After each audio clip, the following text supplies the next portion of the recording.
with us is the legendary British boxing promoter, Eddie Hearn. Eddie, how are you doing today? Well, thank you for that introduction. I'm doing well. I'm here in Mexico City, actually. We have a big show this weekend. Just come from Australia, where we had a show last weekend, and then London next week, and then our inaugural show in Abu Dhabi, and we can't wait.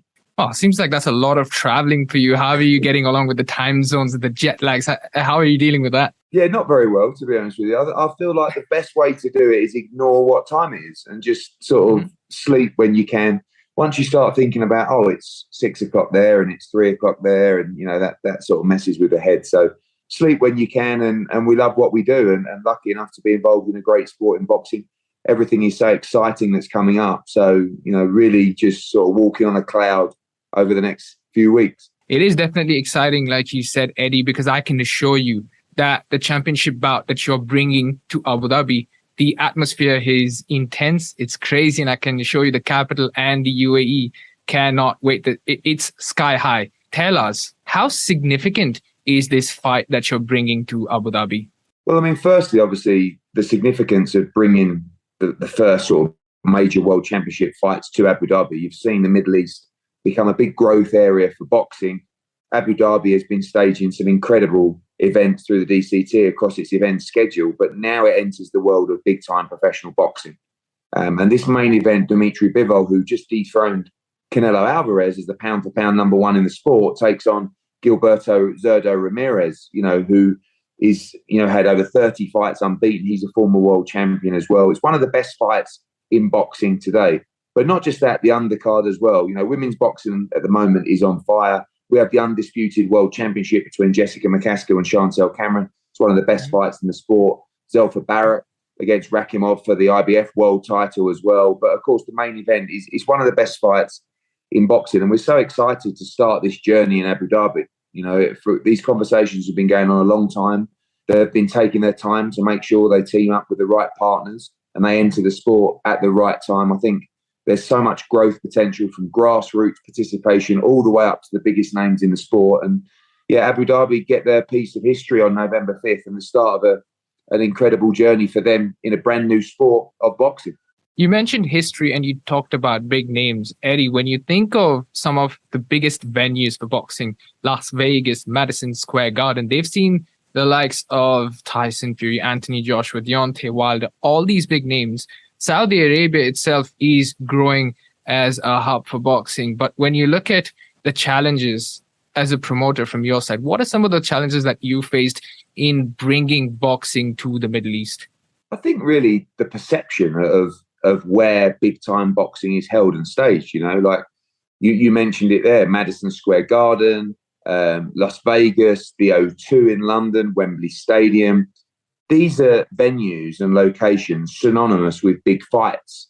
So it's really about establishing these places like Abu Dhabi as a legitimate sort of boxing venue and one that the public understand this is where major fights are held. At the moment, there is, of course, the curiosity of fight fans. Oh, Abu Dhabi, a fight in Abu Dhabi. And obviously local people, and whether they're traveling from the region or Dubai or wherever, you're going to get that intrigue. But over time, when they see the quality that's being produced by Matchroom and DCT, that is when they're going to realise that Abu Dhabi is a hub, is a destination for big time boxing, and it will happen very quickly as well. So this is our first show to showcase to fight fans and to sports fans globally that from now on, Abu Dhabi is a serious player in the world of professional boxing.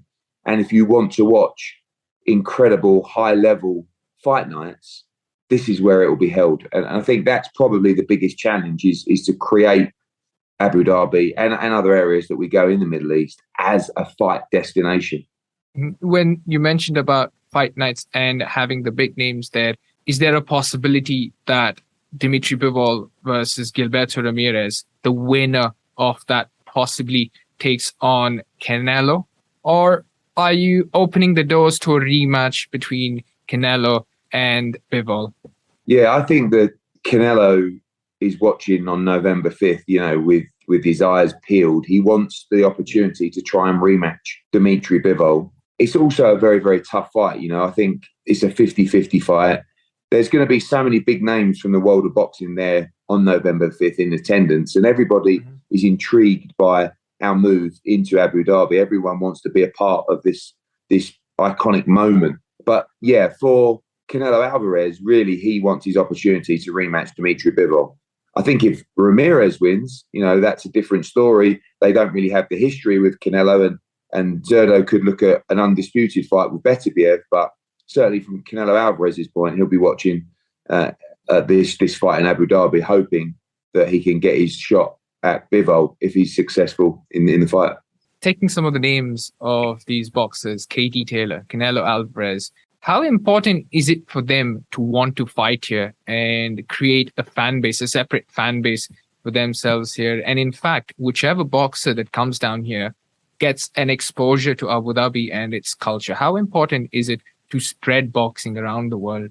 Well, firstly, it's very important for us to showcase the culture, showcase the destination, and we'll be doing that. And, I always feel like the biggest compliment you can ever pay a host city or wherever your staging is, how the fighters embrace that destination. And the best example I can give you is that Dimitri Bivol went to the press conference probably like 10 weeks ago, or no, maybe 7 or 8 weeks ago. He's already in Abu Dhabi and he's been there for 3 weeks, right? So he's turned up 5 weeks before his fight to do his training camp there, right? That fighters don't do that. They like their home comforts. These guys went, they experienced the hospitality, they experienced the hotels, they experienced the training facilities, they experienced the restaurants, and said, this is where I want to be. And that's so important for us to showcase to the world via big boxing events and big sporting events, because you really do have an incredible destination there. And I've seen it with my own eyes. I've experienced it. I said to people recently, they said, oh, I'm going out to the fight in Abu Dhabi. I said, how long are you going for? Oh, we're just going for, 2 nights. I said, no. I said, have you been to Abu Dhabi? They're like, no. I said, you're not going to believe this place. One, this place is absolutely stunning as a destination. 2, of course, the weather is out of this world, particularly in November. 3, the hotels, the hospitality, the service is like nothing I've ever experienced before.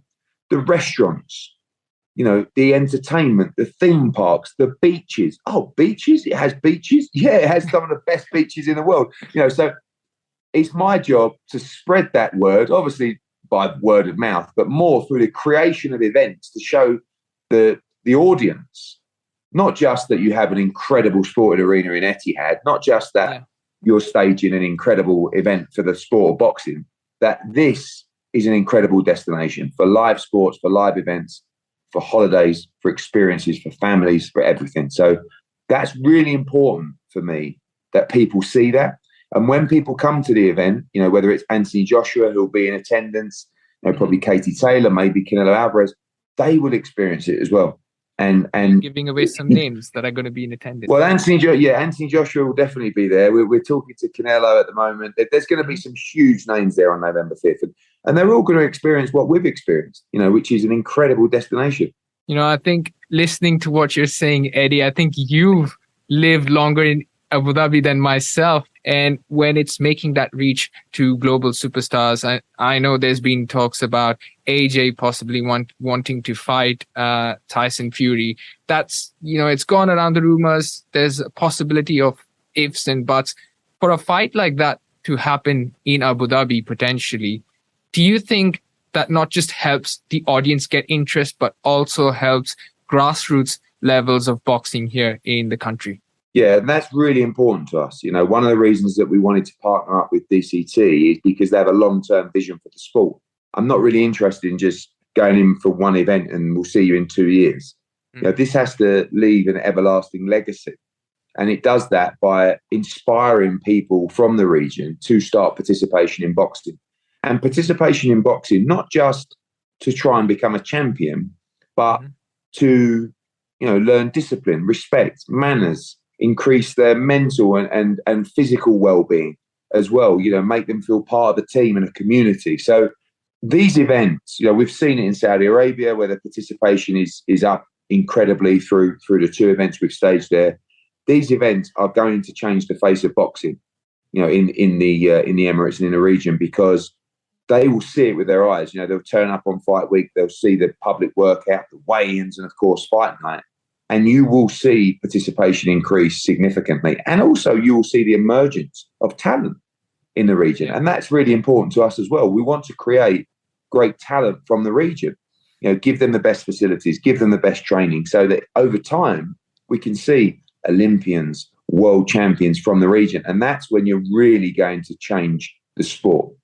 For the many listeners, Eddie, I'm curious, when you started your career identifying these boxes to promote, what's your insights? Like, how does it begin for you? Who do you pick and choose, saying, right, I see talent in this person, this is who I want to promote? I think a lot of it's like anything in life. You know, sometimes you meet someone and they just spark something inside you. You know, they give you that energy. And that's very important for me. Obviously, they've got to be a great talent. They've got to be a great fighter. But something about them that gives you that enjoyment, something you know will engross the audience. Of course, all fighters have great stories. And great fights and profiles are built through great narrative as well at the same time. But, you know, sometimes you meet someone like Anthony Joshua, a great example. You know, you just think, wow, this guy's going to be a superstar. I mean, he lights up the room. You know, he's an incredible athlete. He's a specimen. He's a role model. He talks so well. You know, and you know that the public are going to fall in love with this athlete, and that's really important. So talent is always something that is closely followed, but you've got to have the ability to engage with the public as well, and that's a surefire hit. A final question from me, Eddie. I know you're a busy man and you have a lot on your calendar, but I must confess, a lot of my friends who are not boxing fans, they got to know you through a very viral, you know, sort of meme that goes around, and they said, hey, so when I told them today that I'm speaking to boxing promoter Eddie Hearn, the first thing that comes up is, oh, the meme. So when you see yourself in the tweets, or when your friends or family members share that around, what's your reaction to it? Is it still the same surprise? Because I think it went viral about 2 years ago. Oh yeah, it's literally whenever there's a talking point, whenever there's a major sporting moment, political moment, it's me popping up, you know, with my out of context quotes. Yeah. And listen, I never take myself too seriously. You know, life is very short, and we're all lucky to be here. And we should try and enjoy ourselves as much. And if those little memes that are broken down from my interviews make people laugh or put a smile on someone's face, then I'm all for it. You know, my children will always say to me, "Dad, you're all over TikTok," and I'm like, I don't even have a TikTok account. And I go to their page and it's just me, you know, doing something silly. So, you know, I guess it's good for the profile. But like I said, anything that makes people smile is good for me. So, yeah, if I'm remembered as a great promoter or entrepreneur or a businessman, that's nice. But if I'm remembered as a meme, I guess that's the way it's going to be. In a digital savvy world, Eddie, you're everywhere and you're achieving it all. Thank you so much for your time. And when you're in the UAE, we do invite you to our studios for a chat. And thank you so much for your time. Thanks for having me. See you soon.